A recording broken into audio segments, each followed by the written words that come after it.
Hey everybody, welcome back to the Armed Scotsman. Today on the table we have a very cool rifle. This is Palmetto State Armory's Sabre MK12. Let's get this going.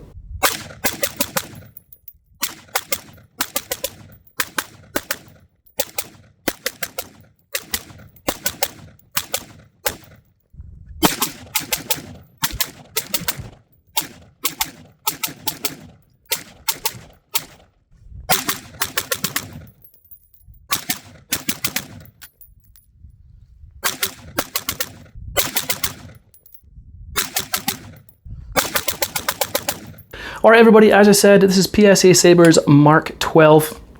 Obviously it is a clone rifle. It's pretty cool, just out, depending on when you're watching this video. This is the 14.5 inch barrel with a pin and welded. So the overall length is 32 inches and it comes in at just over 6 pounds. I think it's almost 6.5 pounds for the actual weight of the rifle. It does feel pretty light, but yeah, let's go ahead and start with the review here. We're going to start at the back. It comes with Magpul furniture, which is always great. So this is a Magpul stock here. You do have some QD sling attachments on either side with some OG sling attachments right here. It does come with a nice rubber butt pad on the back also. It does have a decent cheek weld on here as well, so it's a really nice stock, not too shabby, and it's very, I don't know if you can tell, see or hear how stiff this thing is, but it's really on there. So I like that it's not going to rattle too much at all.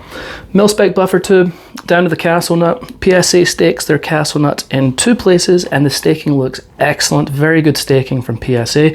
Nice to see. Moving along let's go to the charging handle here. It comes with a Radian Raptor LT charging handle. It does have the PSA logo right here. Fully ambidextrous, serrations on the inside of the charger handle and on the back. So depending on how you're gripping this, if you're like putting your thumb on the back here or something, you're going to get some purchase on there so it won't slip. Excellent charging handles, really nice upgrade right out of the box. Moving to the upper and lower receiver, it's 7075 T6 aluminum. It's got this FDE Cerakote on it. The Cerakote looks really good. Now, depending how my camera picks this up, sometimes the FDE gets a little funky with my green screen background. Obviously the furniture matches. It doesn't quite match the color of the upper and lower. It's not super noticeable, it's not terrible, but there is a difference there. So if you're OCD about that, just be aware that it doesn't quite match. And even actual fact, the upper and the lower seem just a slightly different color to me. Maybe it's just me, but it does seem slightly different, but you need to really look to be able to tell. But either way, the fit and finish of the Cerakote is very nice. So all the features here are pretty bog standard. You have the brass deflector, dust cover, mag release, and you have an ambi safety by Radian right here. This is actually set to the 90-degree throw, so it's up and down, but you can take it apart and switch it and have it set to 45, which is actually really like the 45-degree angle. But just the fact that it has an ambi safety on here, I'm a huge fan of, and it's a nice upgrade. Again, right out of the box. You'll notice these are more of the premium line for PSA, so they have a lot of extras on these guns just straight from the box. These are battle arms, battle development arms or battle arms, I can't remember the exact name. Takedown pins upgraded again. Moving down, you have the Magpul grip. It's just polymer. There's no rubber overmold or anything like that, so just polymer, no storage compartment, but again, grip angle is nice, it feels great, it's a Magpul product, it's always going to be good. You do have an enhanced trigger guard by Magpul also, and I do like the curved trigger guards over the straight trigger guards. It's just a personal preference, but they just something I really like. It does have anti-walk pins also right here, which is really nice. Again, just a nice upgrade right out of the box. On the other side, it's again just really standard. You have your safety, which is obviously the Radian, and you have your bolt catch and release right there. Now moving to the trigger. Oh, actually, let's go to the mag. It comes with, if your state allows it, 130 round mag. This is a PSA mag. I don't have a ton of time behind these, so I don't really want to speak to them. They don't feel as nice as P mags, but again, I don't really have a lot of time behind them.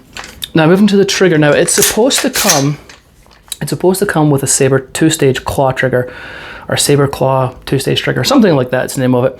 However, for whatever reason, mine came with a Hyperfire trigger, and they put Hyperfire triggers in some of their other Sabre lines. I like these triggers, they're really nice, but apparently it's supposed to come with the 2-stage trigger. But again, I'm not complaining, I like this trigger. However, if you buy one of these, you know, you should get the 2-stage trigger, not this trigger. PSA, I did hit them up about it, and they're sending me out the claw trigger so if I want to review it and switch it out. But I do like this trigger, so we're just going to go over this one. This one's a single stage, so obviously big difference. There's no take up, very light trigger, very nice clean break right there, and the reset, a little bit of let out, tactile, and it does force your finger out. So great trigger. It's got all the light and springs in here by JP Springs, I believe. So they've got light and trigger springs in here, which is really nice. And speaking of the JP spring, in the buffer tube here, we have a H2 buffer, and we have a white JP Spring Co, or excuse me, a white Spring Co spring in there. Let's go over the top here real fast. So we do have a pick rail. Obviously it stops where the brake is right here. It does have T mark engravings on every other one up here also, so very nice. Let's do the wiggle test. Basically what I like to do is to see if there's any play between the upper and lower receiver. It doesn't affect the gun in any kind of way. Just something I like to do. There's a little bit of wiggle in there, nothing too much, but there's a little bit of wiggle. Okay, moving on up to the handguard. This is a PRI Gen 3 handguard. I feel like you're either going to love this handguard or you're going to hate it. Aesthetically, I think you're going to go either way on this. I don't know if there's going to be much middle ground on this one. Although I personally don't know how I feel about it myself. I'd be curious to know what your guys' thoughts are on it. You do have some cutouts right here, obviously. That's going to help keep the handguard cool by letting some of the heat out. And then we do have some pick rail on the top here and all the way around the side. So, you know, there's plenty of space to attach whatever you need. Backup sights or lights, lasers, I don't know, whatever, you know, bipod, whatever you need. There's plenty of space on there.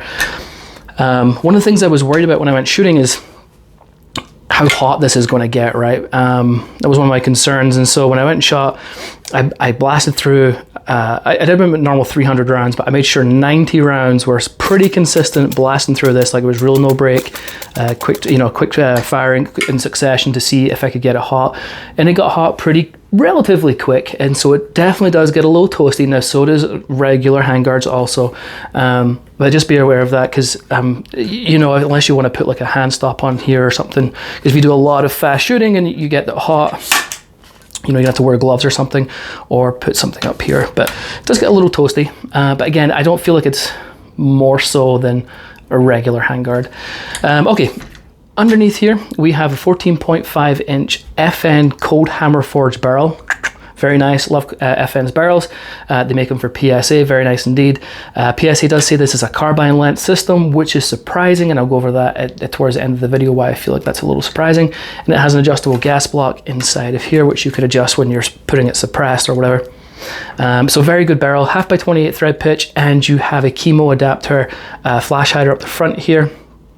It's a 4-prong, and yeah, as I say, it's a chemo adapter if you want to attach like Sandman or whoever, if I don't know, whatever suppressor host you're using. If it has a chemo adapter, you can put it on there. It's a 1-in-7 twist, also chambered in 5.56, so you can shoot 5.56 and 2.23 out of that barrel. So overall, on the outside, really, again, you know, these Sabre lines, and I've done a few Sabres now, I think the fit and finish is excellent. You're really getting your money's worth from these Sabres, I feel like. The Cerakote is really nice. Again, fit and finish is really good. Really nice furniture, tons of nice upgrades. Very cool indeed. Let's take a look in the inside real fast, just to check out that bolt carrier group. So, is your ambi charging handle.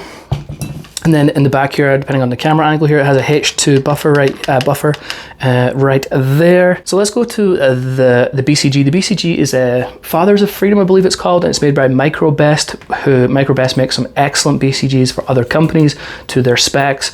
So I'm not saying, so anyway, it comes from a very good company is what I'm saying. The fit and finish looks really good. You want to make sure the gas key staking looks good, which it looks excellent. And everything looks perfect, looks where it should be. All right, so let's talk about shooting it.